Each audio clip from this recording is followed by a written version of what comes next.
As you might have gathered, I've been chasing this down for quite a while, 30 to 40 years in fact, so this is personal. The theory is not the end result of the vision-space activity prepared as some form of conclusion. The theory lives and deepens. It was there as part of the beginning all those years ago, and it represents only a beginning even now. Its development and that of vision-space are one and the same thing.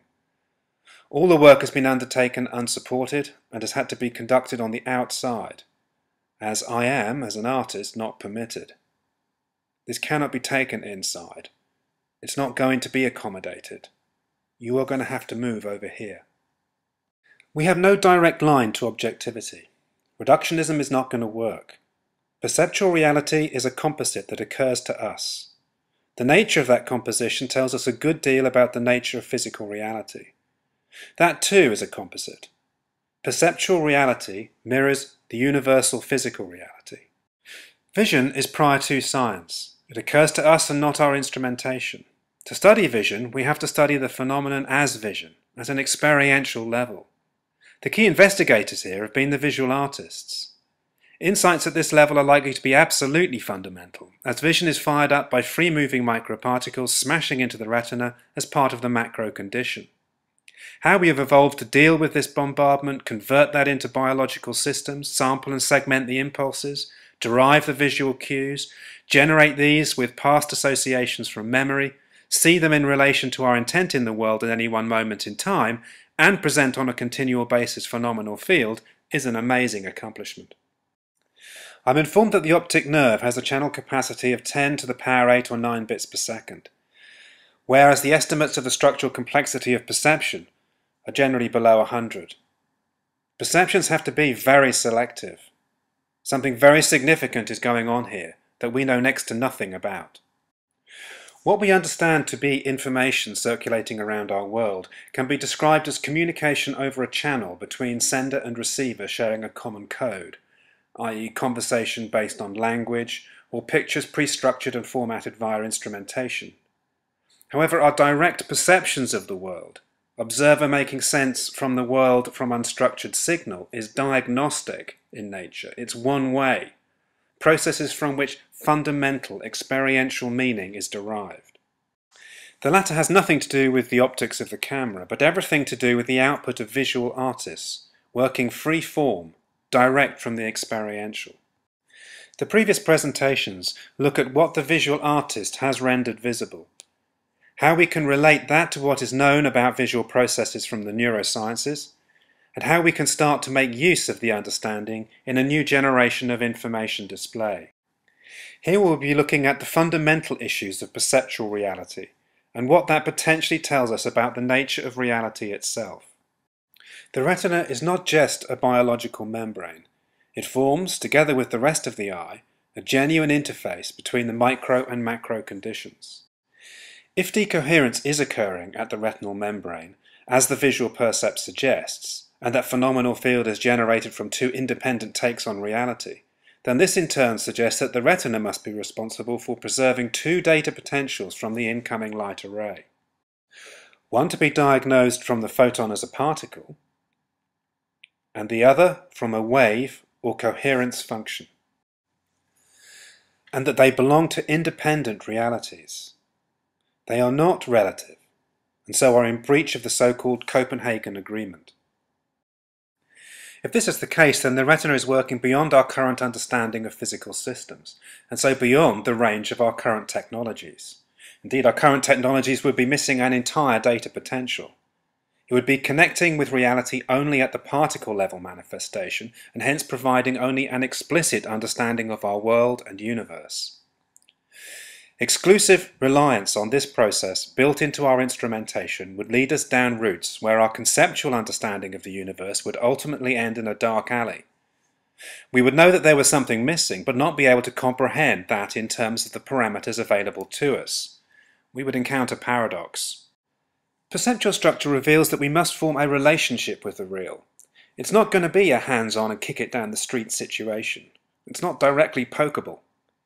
We need to understand where membranes are manifesting and the terms under which they operate. This involves us in questioning both why and how we are embedded as both physical bodies creating physical probes, and perceiving mental creations with operational membranes within the fabric of the universe. Vision space is not a toy. We are not playing about. This is not a game. While our post-production tool is just a first-generation technology, illustrative of the end process of perception, the insights on which it rests are, I believe, truly fundamental. Vision has a phenomenological basis, revealing important aspects about our relationship with the real. Vision occurs to us, and not our current forms of instrumentation. Our current instrumentation is fundamentally deficient. We need to consider how that deficiency materializes in our current conceptual models of reality. If light belongs to the dark matter set, then it must have special qualities, as we can detect it with our instrumentation and of course our eyes. There must be an interface between dark matter and matter, a membrane in our own universe. Working on that basis, we should expect weird things to happen when we, who possess and potentially generate membranes, mess about with equipment that don't, believing that the instrumentation is recording reality for us. What would we make of the mechanical recordings? What would they mean to us? They would confuse the hell out of us. We don't have a relationship with the data they record. They can't stand in for us in all circumstances. They don't record reality, just at best a decontextualized part of it. Our relationship with the real is far more involved, intricate, and interesting. Roughly 90% of what we believe to be out there is in the form of dark matter and dark energy. Dark because we can't handle it. 90% of phenomenal field is not some pointlessly degraded form of central vision. It's responsible for a huge portion of our awareness of the world, and yet we can't address it. Our current approach to the nature of reality dictates subsequent technology that we then use to explore the universe.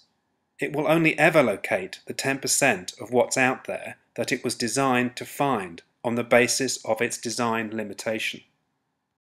On this basis, it's more important to fund PAC and the creation of a multidisciplinary academic programming architecture for vision space, a perceptual technology, than it is to build the next generation of particle accelerators. Vision space works. A rather perturbing realization starts to dawn, that this is actually all rather obvious. It's staring us all in the face every waking moment of the day. We have aspects of it articulated all over our gallery walls around the world. These paintings work. Our information technologies are falling over, incapable of penetrating large data sets. Has the West's over-fascination with the scientific ontology actually blinded us to the nature of reality? Is over-immersion in deficient virtual reality environments actually rewiring our brains? Without new technologies, science will actually be the last to know, and not the first. At the same time, we have the art discipline in near total meltdown, directionless and almost entirely reliant on past achievers for any comment at this level. The illustration of ideas is at best a third-rate activity, an intellectualized cop-out that will continue to ensure our discipline's subservience and cultural irrelevance. We have an innate capacity to see or perceive of ourselves as embedded in the physical environment because light brings us the raw data pertaining to it. If light belongs to the dark matter dataset, it occupies our space in an entirely different way to physical objects. Our perceptual structure works in a way commensurate with both conditions, and it's through the mind's mediation of the potentials that we have become truly embedded in the universe. As such, I believe PAC's work is culturally essential.